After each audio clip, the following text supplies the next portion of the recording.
And Joel Embiid is in the running for the MVP. He's having a great season. But it doesn't, I mean, if you believe kind of some of the stories that are coming out and what some of the voters are talking about, myself, Rob, I had Embiid first, but close with Giannis, Jokic, Luka. It's a very close race because the win totals are very similar with these teams and the individual numbers are very similar. I moved over to Giannis last week, but, we'll see. I mean, Joel has a chance. If he wins it, I certainly won't scream bloody murder. It will be deserved. But he was asked about it, and Rob G, read us the quote that Embiid gave. If it happens, great.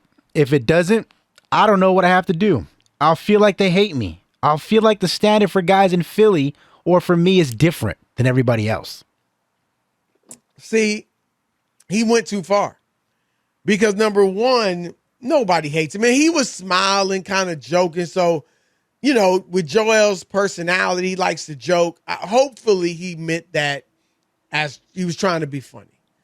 But the standard, Rob, Dr. J won an MVP in Philly.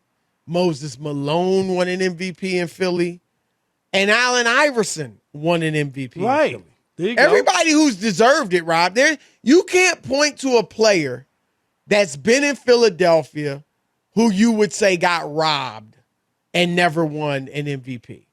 So Joel, that's just a bad statement. You're not being any more held to any higher standard than a player in Milwaukee, and Giannis, that's right, and a player in Denver, Jokic. You know what I mean? Come on. Like that, when people start throwing that out, and you just gave a perfect example. 3 Philadelphia legends all got their due, Chris. They played Allen Iverson. I mean, what other standard are you being held to? There's other people going to look at all kinds of stuff, and when we get this close, Chris, it's one thing we talk about is nitpicking. You got to nitpick when it's a close race, and you got people who are bunched up and their stats are very close. If his stats were through the roof, then there would be no debate. Right. But they're close. That's the thing. As great as he's been, can you say he's been head and shoulders above Giannis? You can't say that. And here's how close the numbers are. Because for me, right now, and we still have the rest of this week to vote, ballots are due Monday. So when they do Monday morning? Monday at midnight. I'm going to vote like Saturday. But I think right now I've got Embiid and Giannis 1 and 2. I've got Giannis 1. Here's how close the numbers are, Rob. Embiid is averaging 1/10 of a point more, 30.2. Giannis at 30.1. They're tied in rebounds, 11.6. Giannis more assists, 5.8 to 4.2. Steals are the same. Blocks, Embiid 1.5, Giannis 1.4. Giannis' field goal percentage is much better, 55% to 49% for Embiid, but Embiid's a much better three-point shooter, 36%, almost 37% to 20, basically 30% for Embiid. They get to the free throw line the same amount, the top 2 in the game. Giannis's PER is slightly better, 32.2 to 31.2. And defensively, I think Embiid's defensive rate is a smidge higher than Giannis's, but I would argue Giannis is the better defender. But it's very close, Rob. And Embiid asked, we didn't hear it in the quote, he said, I'd say, what do I have to do to win? Maybe he did say I didn't hear it. But he said, what do I have to do? I'm going to give him some advice. Because a big reason why he doesn't have one thus far, Rob, is he hadn't typically played enough games. He's never played more than 64 games in a season. This is his first year he's playing 65. And that's a lot. Usually, the most any player had ever missed, I think coming into this year, outside of Bill Walton, who won it way back when writers voted. When players voted. When players, right. I was just saying players. In the 70s. Right. But was Allen Iverson missing like 11 games? And now it's changed starting this year because so many players are missing a lot of games. The top MVP candidates are all missing close to 20 games. So this year he'll be in it, but he's playing a career high 65 games. That's the first thing, playing more games.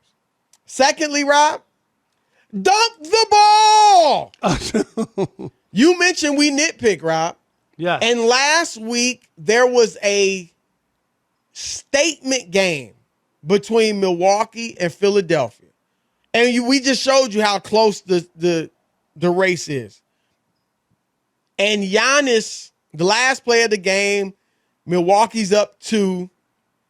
James Harden shoots a brick off from three-point land. Joel gets the rebound, but instead of gathering himself and dunking it, he goes up meekly and in a rushed manner. He kind of rushed a layup, a soft layup attempt, and Giannis came and blocked it.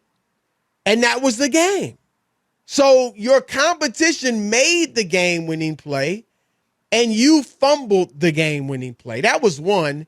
And then, Rob, a few weeks ago against Jokic, another MVP candidate, into the game, 5 seconds left. Joel has the ball in three-point range, and this is my third thing, Joel, after play enough games, dunk the ball, take the shot. All right, because Joel, who has no problem shooting the rock and is a very good three-point shooter and was 3 for 3 from the arc in that game, Jokic is backing off, giving him the shot 5-6 feet from him.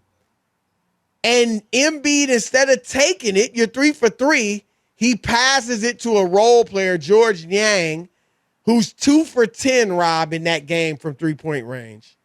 Yang bricks it, and that's the game. So I'm looking at the big moments, not to mention Giannis coming up huge against Brooklyn, Rob. Had the big 3 to tie the game. Yes, 3 to tie the game, 2 free throws to win the game in overtime. And so it doesn't have to come down to one game, one shot, one play. But when you nitpick and it's so close, things like that matter.